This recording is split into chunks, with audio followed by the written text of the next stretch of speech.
একসময় সেখানে এক দরিদ্র বিধবা থাকতেন এবং তার একটি পুত্র ছিল জ্যাক এবং একটি গরু বেলিয়ানকা।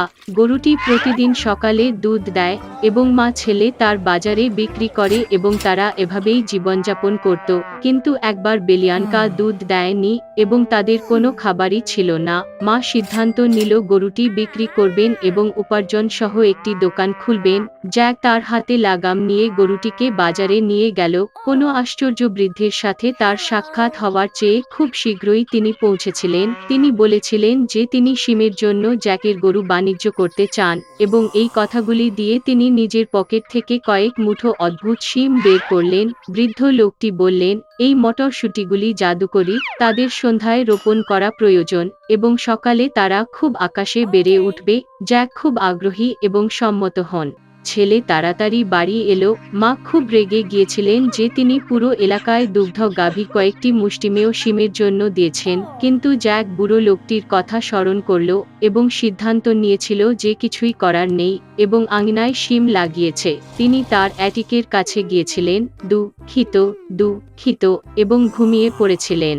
সকালে জ্যাক ঘুম থেকে উঠে উঠোনের একটি বড় গাছের মতো কিছু দেখতে পেলেন এবং এটি দেখা যাচ্ছে। তার মটরশুঁটিগুলি প্রস্ফুটিত হয়েছিল এবং বিশাল কাণ্ডটি আকাশে বড় হওয়া অবধি উপরের দিকে বাড়তে থাকে।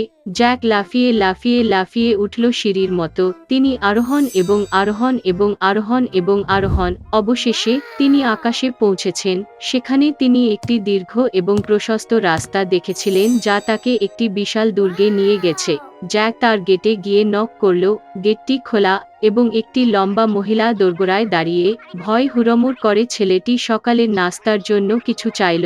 দৈত্য তাকে হিম উঠতে দিয়েছিল কিন্তু তাকে সতর্ক করে দিয়েছিল যে তার স্বামীর নজর কাড়বে না কারণ সে নরখাদক। সে জ্যাককে রান্নাঘরে নিয়ে গেল, তবে তার নাস্তার অর্ধেক খাওয়ার সময় হওয়ার আগে হঠাৎ কারো পদক্ষেপ থেকে পুরো বাড়িটি কেঁপে উঠল। ছেলেটিকে অবাক করে নেওয়া হয়নি। সঙ্গে সঙ্গে চুল্লিটিতে ঝাঁপিয়ে পড়ে আর ঠিক সেই মুহূর্তেই নরখাদকটি ঘরে উঠল। আচ্ছা, তিনি পাহাড়ের মতোই বড় ছিলেন। নরখাদকটি বিশাল বুক থেকে দুটি ব্যাগ সোনার মুদ্রা গুনতে বসেছিল। তিনি গণনা করেছেন। অবশেষে মাথা ঝাঁকতে শুরু করলেন এবং শামুক হতে লাগলেন। তারপরে জ্যাক আস্তে আস্তে চুলা থেকে উঠে গেল। নরখাদকটি পেরিয়ে এক সোনার ব্যাগ ধরল এবং ছুটে গেল শিমের ডাঁটাতে। তিনি বস্তাটি নিচে ফেলে দিলেন এবং অবশেষে নিজের বাড়িতে নিজেকে না পাওয়া পর্যন্ত তিনি কানটি নিচু হয়ে নিচে যেতে শুরু করলেন। জ্যাক তার মাকে তার সাথে যা ঘটেছিল তা সব বলেছিল এবং তার হাতে একটি সোনার ব্যাগ দিয়েছে। ব্যাগে যে টাকা ছিল তা নিয়ে তারা বেঁচে থাকতে লাগলো, কিন্তু শেষ পর্যন্ত ব্যাগটি খালি ছিল এবং জ্যাকটি আরও একবার তার ভাগ্যটি চেষ্টা করার সিদ্ধান্ত নিল শিমের উপরে। এক সকালে তিনি খুব সকালে উঠলেন এবং একটি শিমের উপরে উঠলেন। পুরুষ খাবার স্ত্রী বিশাল দুর্গের দ্বারপ্রান্তে দাঁড়িয়ে ছিলেন। তিনি বলেছিলেন যে তিনি তাকে নট উঠতে দেবেন না কারণ শেষবার তার স্বামী এক ব্যাগ সোনার হাতছাড়া করেছিলেন। তবে সব মিলিয়ে তিনি দরিদ্র ছেলের প্রতি মমতা করলেন এবং তাকে দুর্গের মধ্যে লেট উঠিয়ে দিলেন। হঠাৎ কোনো দৈত্যের পাদদেশ শোনা গেল এবং জ্যাক আবার চুল্লিটিতে লুকিয়ে রইল। নরখাদকটি হিজুকে স্ত্রীকে বলেছিল যে মুরগি সোনার ডিম দেয়। দানবীয়রা এনেছিল এবং অগ্রে মুরগি শুইয়ে দেওয়ার নির্দেশ দিয়েছিল এবং সে সোনার ডিম দেয়। সন্তুষ্ট জায়ান্ট মাথা ঘোরানো এবং শামুক শুরু। তারপরে জ্যাক চুলা থেকে উঠে সোনার মুরগিটি ধরল এবং ছুটে গেল শিমের কাছে। ছেলে বাড়ি ফিরে গেল। তিনি তার মাকে একটি দুর্দান্ত মুরগি দেখিয়েছিলেন এবং তারা সোনার ডিম বিক্রি করতে শুরু করে। তবে শীঘ্রই জ্যাকের কাছে মনে হয়েছিল এটি যথেষ্ট নয় এবং তিনি আবার বিনের ডালের শীর্ষে তার ভাগ্য চেষ্টা করার সিদ্ধান্ত নিয়েছেন। এবার জানালা দিয়ে ছেলেটি দুর্গে উঠল।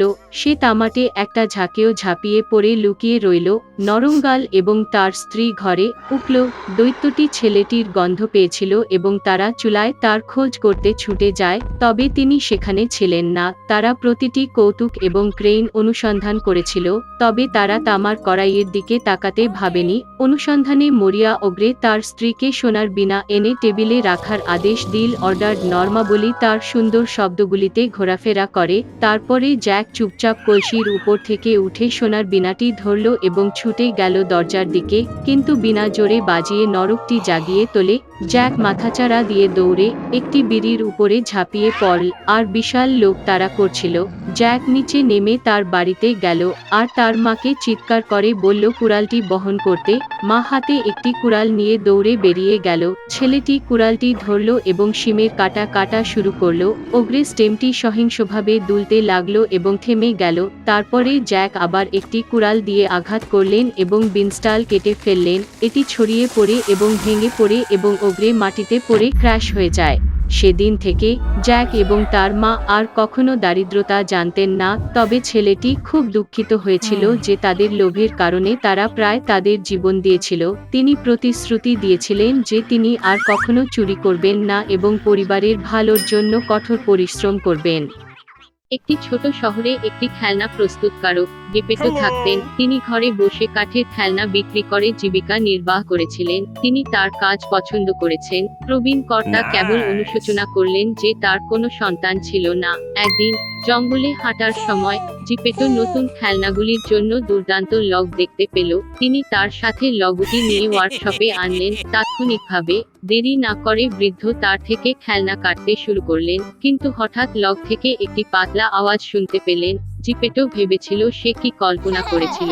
তিনি খেলনাটি খোদাই করতে লাগলেন এবং কিছুক্ষণ পরে তিনি আবার কণ্ঠটি শুনতে পেলেন। জিপেটো সিদ্ধান্ত নিয়েছিলেন যে তিনি খুব বেশি বয়স্ক হয়ে উঠছেন এবং অদ্ভুত কণ্ঠস্বর শুনতে শুরু করলেন। বুড়ো কাজ চালিয়ে গেল। প্রথমে তিনি পুতুলের মাথা তৈরি করেছিলেন, তারপর বাহু এবং পা হাজির। জেপ্টো পুতুলটি শেষ করে তাকে চেয়ারে বসল এবং সে নিজের পরে পরিষ্কার করার সিদ্ধান্ত নিয়েছে এবং এই মুহূর্তে তিনি আবার কণ্ঠস্বর শুনতে পেলেন। জিপেটো হিমশীতল হয়ে চারদিকে তাকালো, তবে ঘরে কাঠের পুতুল ছাড়া আর কেউ ছিল না। বুড়ো তার কাজ চালিয়ে গেল এবং হঠাৎ পুতুল চেয়ার থেকে লাফিয়ে উঠল। জেপ্টো নির্বাক ছিল। যখন তিনি বুঝতে পারলেন যে তার পুতুলটি প্রাণবন্ত হয়ে উঠেছে, তখন তিনি তাকে একটি নাম দেওয়ার সিদ্ধান্ত নিয়েছিলেন এবং তিনি তার নাম পিনোচিও রেখেছিলেন। জিপেটো এবং পিনোচিও একসঙ্গে আনন্দিতভাবে বাস করতেন। আপনার ছেলেকে স্কুলে পাঠানোর সময় এসেছে। জিপেটো খারাপ থাকতেন এবং পিনোকিওর জন্য স্কুল সরবরাহের জন্য কোনো অর্থ পেতেন না। সে তার জ্যাকেট বিক্রি করার সিদ্ধান্ত নিয়েছে এবং ছেলেটিকে এই টাকা দিয়েছে। পিনোকিও টাকা নিয়েছিল এবং খুশিতে তাড়াতাড়ি স্কুলে যায়। হঠাৎ তিনি লোকদের ভিড় দেখতে পেলেন। কি হচ্ছে তা জানতে ছেলেটি সামনে চেপে ধরে তার সামনে একটি বিশাল রঙিন তাঁবুটি দেখল। এটি একটি সার্কাস ছিল। ক্লাউনটি প্রবেশ পথের সামনে দাঁড়িয়ে দর্শনার্থীদের ছাঁটাই করল। পিনোচিও ভিতরে যা ছিল তাতে খুব আগ্রহী হয়ে ওঠে, কিন্তু ক্লাউনটি তাকে নট উঠতে দিত না, কারণ ছেলেটির টিকিট ছিল না। পিনোচিও তার পকেট থেকে টাকা নিয়ে ক্লাউনকে দিয়েছিল। তাঁবুটির ভিতরে গিয়ে ছেলেটি দেখতে পেল যে মজাদার পুতুলগুলি মঞ্চে একটি পারফরমেন্স খেলছে। একই সময়ে সার্কাসের মালিক পিনোকিও লক্ষ্য করলেন। তিনি একটি জীবন্ত পুতুল দেখে খুব খুশি হয়েছিলেন এবং পিনোকিওকে তার অভিনয়ে নেওয়ার সিদ্ধান্ত নিয়েছিলেন। শো শেষ হওয়ার সাথে সাথেই সার্কাসের মালিক ছেলেটিকে ধরে একটি খাঁচায় রাখলেন। পিনোচিও খুব মন খারাপ করেছিল যে সে তার বাবার কথা মানেনি এবং স্কুলে যায়নি।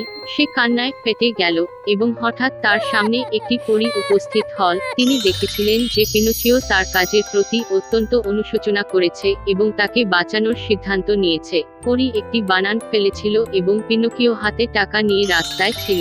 সে আবার স্কুলে রওনা দিয়ে পথে পিনোচিওর সাথে দেখা হলো একটি অন্ধ বিড়াল এবং একটি ধূর্ত শিয়াল। যখন তারা জানতে পারল যে ছেলেটির অর্থ আছে, তখন বিড়াল এবং শিয়াল এটি নেওয়ার সিদ্ধান্ত নিয়েছিল।